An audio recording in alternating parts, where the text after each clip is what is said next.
Tojásírást gyerekkoromban kezdtem. Tulajdonképpen saját magamtól próbálkoztam, és saját magamtól jöttem rá a technikára. Magam készítettem az első írókáimat.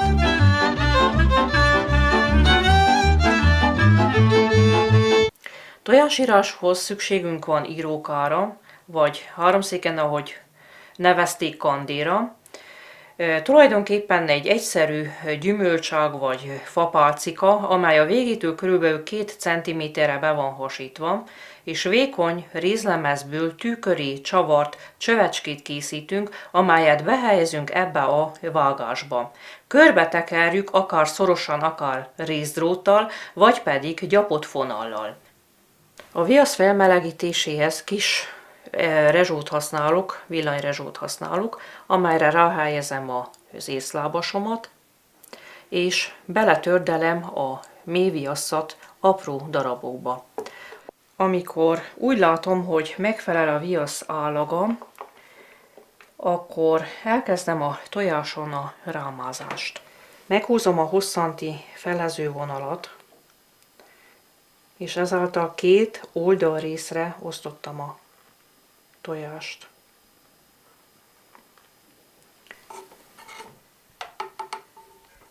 Oldalirányú mintát fogok megírni.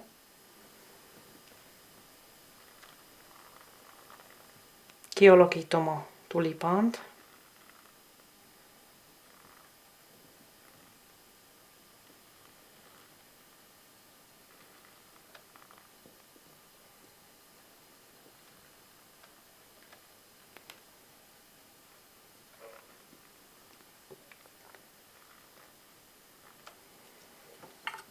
A fölösleget kikoppintom az edény széléhez.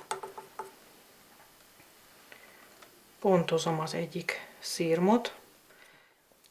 Festéshez növényi anyagokat használok. Mindig a legelső szín, amire színezzük a tojást, világos, és a sötétebb színek felé haladunk. Én most egy sárga színbe fogom a tojásomat alámeríteni. A sárga színt kányabangita levél és kutyabenge levél főzetéből nyertem tímsó hozzáadásával. Miután úgy látom, hogy szép sárga lett a tojásom, kiemelem, és azokat a részeket lefödöm a tojás felületén, amelyet véglegesen sárgának akarom, hogy maradjon. Következő színem, amit használok, piros szín, tehát piros színbe merítem alá a tojást. A piros színt berzsenyből készítettem, berzsenyfa kérgéből főzetet, ami nagyon szép piros színt ad. Tehát a tulipánt szeretném megmaradjon pirosra. Ezt a részt egy vastagabban író írókával lefödöm. Egy sötét árnyalat, majdnem fekete, tehát amint mondtam, a világosabb színektől a sötétebb fele haladunk. Ezt a színt érett bodza-bogyó főzetéből nyertem.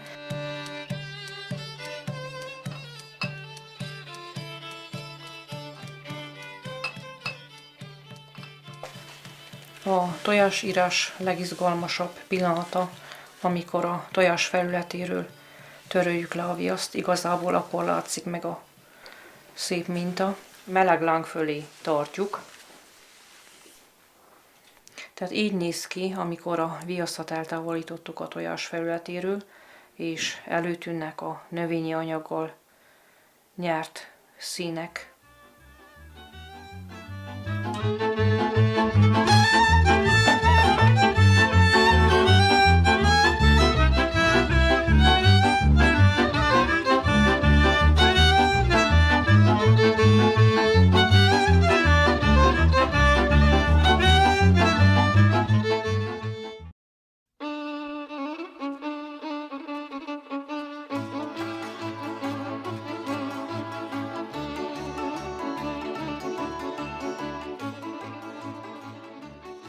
Az azsúrozással úgy körülbelül 5 éve, amikor az első struc tojást a kezembe fogtam, akkor jött az, hogy milyen jól nézne ki, hogyha ez egy csipke lenne, és akkor utána kezdtem ezzel foglalkozni. Könyvekből, olvasva, látva, itt már besegített a tévé is valamilyen szinten, különböző vásárokon, húsvéti kiállításokon bemutatott tojások, különböző technikák, és úgy jött magától az egész, hogy én ezt akarom csinálni.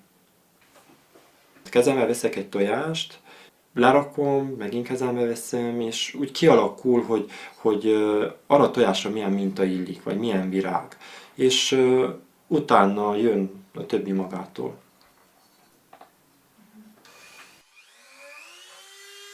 Én fújom ki a tojásokat, én mosom ki a belsejéket, és én hagyom száradni, amennyit én akarom.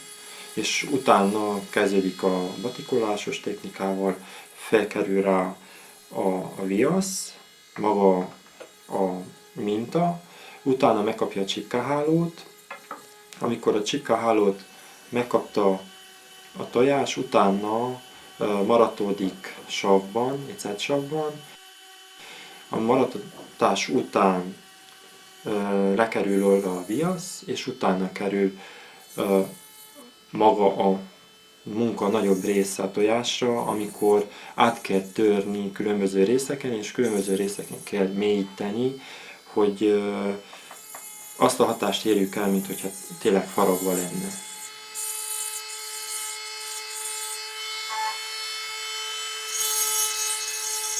Most már egy olyan stádiumban van a tojás, ahol készül már a csipkeháló is, és készülnek a mélyítések is. A levélnek az erezete, a szirmok, és maga a szár, levél és virágszerkezet, ahogy felöltözteti maga a virágot, és majd körbe burkolja a háló, maga a csipkeháló. Különböző felületnek a mélyítéséhez általában gömbfejű gyémánt marót használok. Miután elkészül a tojás, és minden felület ki van vágva és újra van mélyítve, kerül újra fürdőbe, vagyis lemosódik róla minden por, és utána kap egy enyhe fényt, amit hajlakkal szoktam elérni, hogy a természetes tojásnak a fényét hogy tudja visszaadni. És nagyjából akkor el is készült a tojás.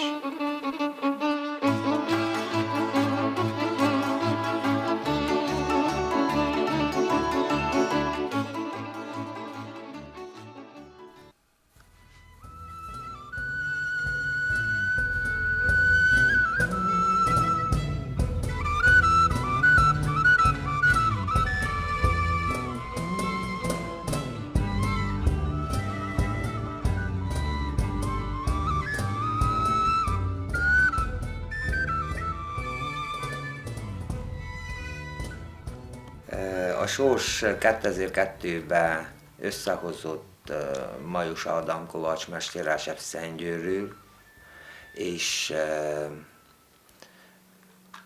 segítkeztem neki vasra verni, patkókat készíteni, tanítgatott, habár bizonyos alapfokú képzéseim volt otthonról.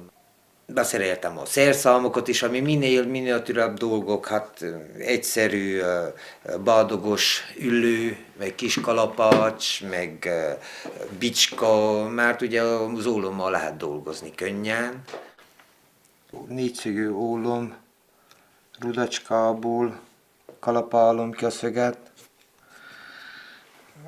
Egyszerűen kónuszosan, és addig kalapálom, míg nekem olyan vékonyra nem nyúlik, amennyire szükségem van. Kikalapáltam, elkerülhetem, hogy össze törjön a tojás héja, és egyben megvan az erőssége is, hogy a patkót elég keményen, vagy a díszeket elég keményen tartsa rajta.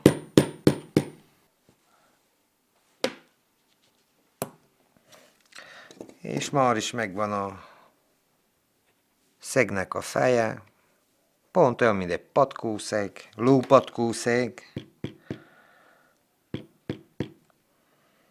A patkónak az elkészítését egy ólom lemezből kivágott szalagból készítem. Annyi különbséggel a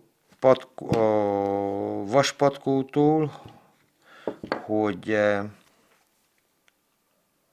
hidegen munkálom meg. De ugyanazokon a fázisokon keresztül kell menjen, mint a rendes lópatkó. Felsarkazza az ember, meghajtsa,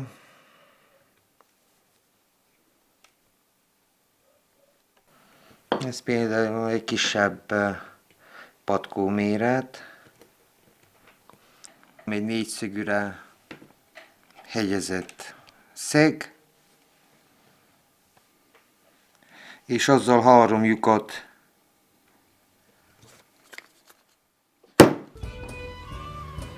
ütök.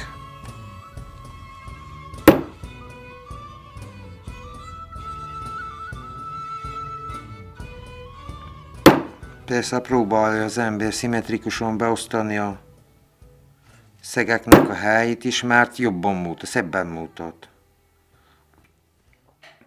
Hogy legyen olyan, mint a rendes patkó. Szegező sáncot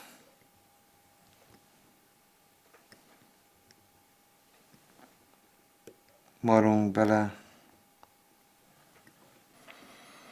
A koronadíszt csak egy lemezből kivágott szalagból készítem.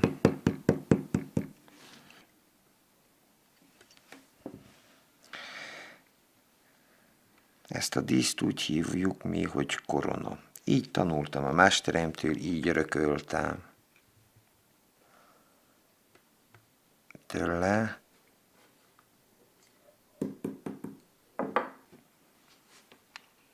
Legelőre mindig a patkót rakom fel. Mert a patkót, mikor felraktam, akkor már érződik, hogy valahogy gyenge pontja van egy patkó után, már érződik, hogy na enged az a tojáshéj, vagy nem enged.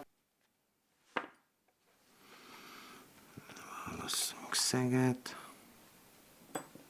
Szeretek dolgozni récetojásból, tyúktojásból, lúttojásból.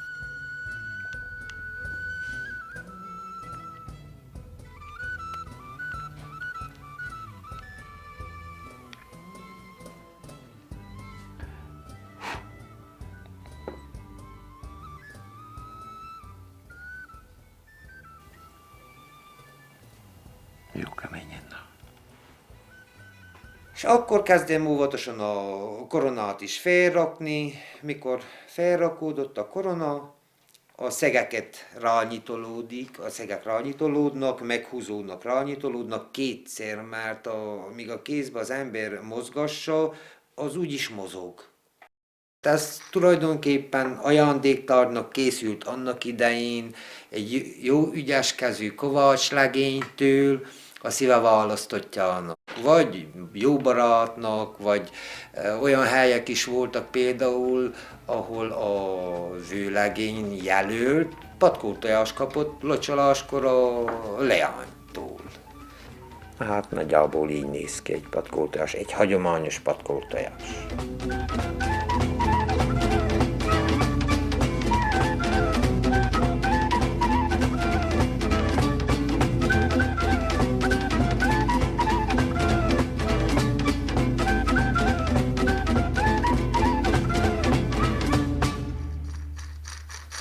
Én úgy vagyok, hogy ha eltörik, én akkor fogok neki újba. Még jobban ösztönöz, hogy elkészítsem, amit elterveztem.